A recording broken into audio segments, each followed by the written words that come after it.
The story begins with a woman named Olena, who is running in the middle of the forest. Olena is suddenly strangled by a supernatural being who is believed to be the god of death. And it turns out that it was just Olena's nightmare, that Olena might have a lot on her mind. Olena lives with her husband named Andrei, and they live happily in the midst of the conflict that is befalling her country. Olena then called her aunt to tell her about the dream. And in the end, it was discovered that Olena was a descendant of a witch, just like her aunt. Hearing Olena admit that she had seen the god of death in her dream made her aunt worried, because she believed that it was a sign of something bad that would happen. With the fact that her country was in a state of war, and enemy soldiers had entered her territory, Olena and Andrei decided to leave the city to avoid the ongoing conflict. However, the enemy soldiers had apparently blocked all the roads, so the two of them couldn't go anywhere. Olena remembered her aunt's house and suggested that they just go there through the forest path. Olena and Andrei immediately went to her aunt's house, but instead they led themselves to several enemy soldiers who happened to be guarding the forest.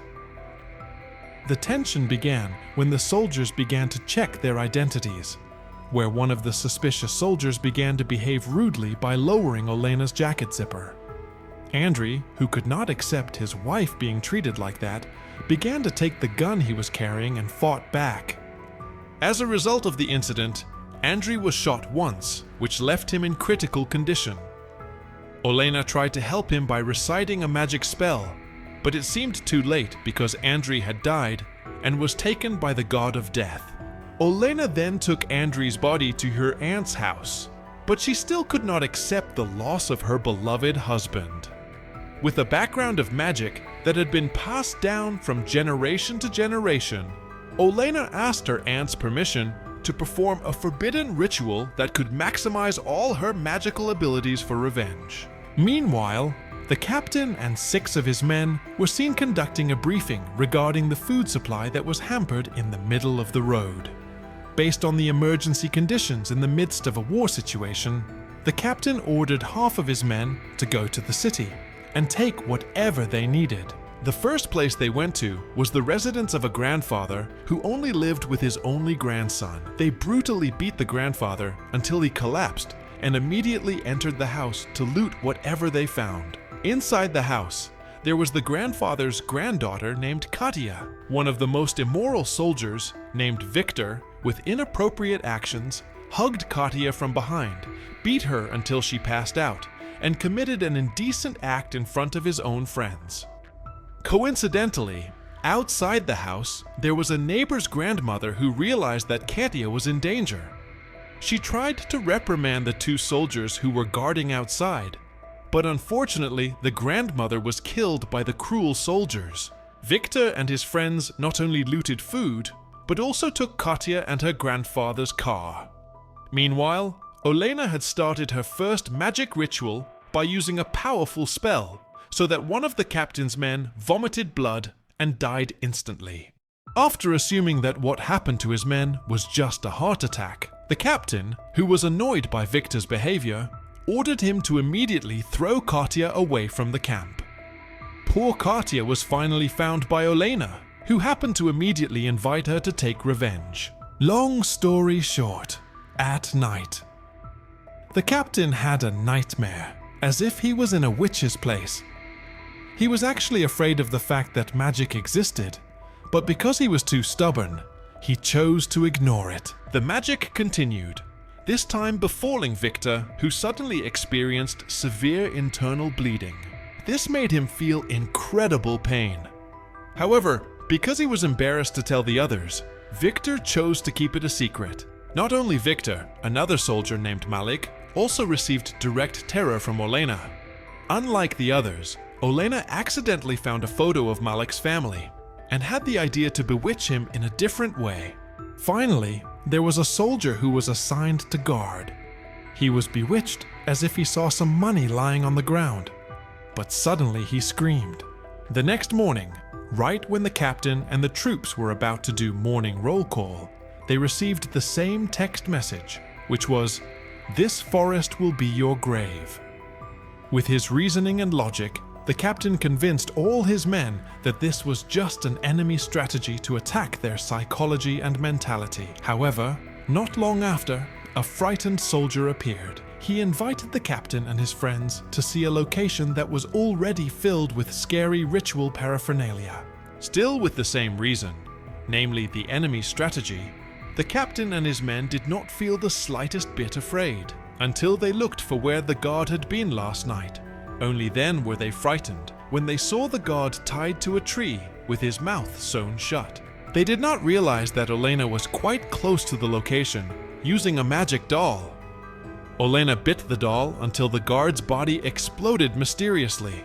Whether by chance or intention, the captain found a fishing hook and a line hooked to the pants of one of his men. They assumed this was just a trap made by the enemy to scare them. Olena performed the ritual again to increase her magic power. This ritual is a forbidden science that also slowly changes Melina's physical appearance into an ugly witch. Despite warnings and consequences, Olena no longer cares and will continue her revenge. Back to the captain's camp. This time it was Malik's turn to be affected by magic. He seemed to see a photo of his child and wife who died in an accident. This made him very devastated and immediately asked the captain for permission to return to his country immediately.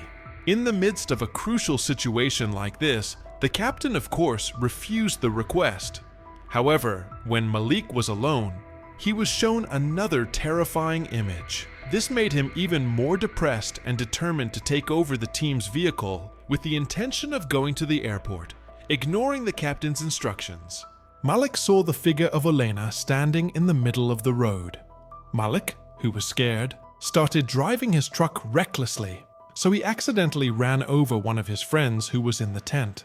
The captain and his men tried to wake him up by beating him up, but that didn't work because Malik was already affected by the magic that made him continue to feel afraid. The next morning, just as the captain and his men had just woken up, the native soldiers launched an attack that made them all panic. One soldier, who was the perpetrator of the shooting of the grandmother in front of Katia's house, finally got his turn. He saw the appearance of a bicycle covered in blood, followed by the figure of the grandmother herself hanging from a tree. Not long after, the captain appeared, who suddenly acted strangely by making a mark on the soldier's forehead. A soldier named Ivan was also killed by Olena, who disguised herself as a captain.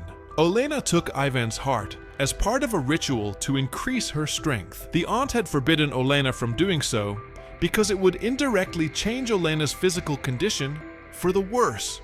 However, Olena insisted on continuing her revenge and asked the aunt to stay away for now. Meanwhile, the captain and his men were still wondering about Ivan, who died with his heart missing. At this point, their logic and common sense began to waver when they realized that the incidents that occurred were increasingly unreasonable. The captain, who wanted his men to remain sane, continued to convince them that this was all the work of a death squad that was deliberately assigned by enemy soldiers to destroy their mental and psychological state. They were surprised by the appearance of thick smoke that came from nowhere. Olena suddenly appeared right in front of the captain and his men to warn them that time was running out, and they would die there. The next day, after waking up from fainting, they were again surprised by the disappearance of Ivan's body. Still with the theory of the assassination squad, the captain and his men decided to search while Victor would remain there guarding the camp. Shortly after the captain and his men left, Victor again had to experience severe bleeding. A centipede appeared from inside his pants, so the frightened Victor immediately drove the car to find a doctor. Instead of finding a doctor, Victor, whose illness was getting worse, finally collapsed in someone's yard. He screamed as loud as he could in the hope that someone would come to help. However, suddenly there was Katia, who immediately took revenge on Victor for harassing her. Switching to the captain and his men, they immediately stopped when they saw several pieces of Ivan's body tied to tree branches. Malik, who had been affected by magic from the start, became even more frightened and decided to shoot himself in the head. Just as Malik died, Olena appeared from a distance. The captain and his men immediately showered her with hot bullets. As a result, Olenna was hit by bullets. Although Olenna was injured by several bullets lodged in her body, she was still able to remove the bullets thanks to the magic power she had now mastered. Based on Olenna's blood trail, the captain and the 3 remaining men finally managed to find Olenna, who was in her aunt's residence. Soldiers named Kevin and Reza were ordered to guard outside, while the captain and Bobby would go in first. Shortly after the captain and Bobby entered, Reza accidentally bumped into a bucket, which surprised Kevin. Kevin, who was feeling frustrated because of the heavy pressure they were under, suddenly dropped his cigarette. This small incident sparked tension between the two, which then heated up into a fight. Reza managed to defeat Kevin quite easily. Kevin, who could not accept being defeated by a junior, immediately took his gun and finished him off. Back to the captain and Bobby, who had entered the witch's lair where Olenna was performing the ritual. Inside the witch's lair, they both accidentally saw a magic mirror that could reflect reality. Bobby, who was surprised by Olenna's voice, immediately fired his gun, causing a bottle to break and melting his own face. Now all that was left was the captain. When Olenna appeared, the captain quickly hit her head until Olenna was rendered unconscious. Just like Victor, his subordinate, the captain also committed an indecent act against Olenna from behind. And it turned out that the captain was raping Kevin, who in his vision was Olenna, where Kevin was immediately strangled and his heart was taken to increase his magic power. The captain quickly took Aunt, who had just arrived, hostage. However, because her gun was empty, Aunt managed to escape, and Olenna immediately beat her until she passed out. Instead of eating another human heart to increase her magic power, Aunt told her about Olenna's revenge that had been completed. Now, all that was left was the captain. Why would Olenna go to all the trouble of increasing her knowledge just to get revenge on one person? Especially after it was discovered that Olenna was currently pregnant with her husband's child, Auntie suggested a more effective and practical solution, namely by manipulating the captain's mind to become crazy. After the captain was returned to the camp in an insane state, the country's troops ambushed him because the captain was considered the only survivor and was accused of massacring his own men. This was allegedly due to the mental stress he experienced while in that place. 9 months later, after the birth of her first baby, Olenna's physical condition had returned to normal after she managed to release all the magic power and evil influence that was in her. If a similar incident happened again, Olenna need not worry, because she could transform herself into a witch again if needed.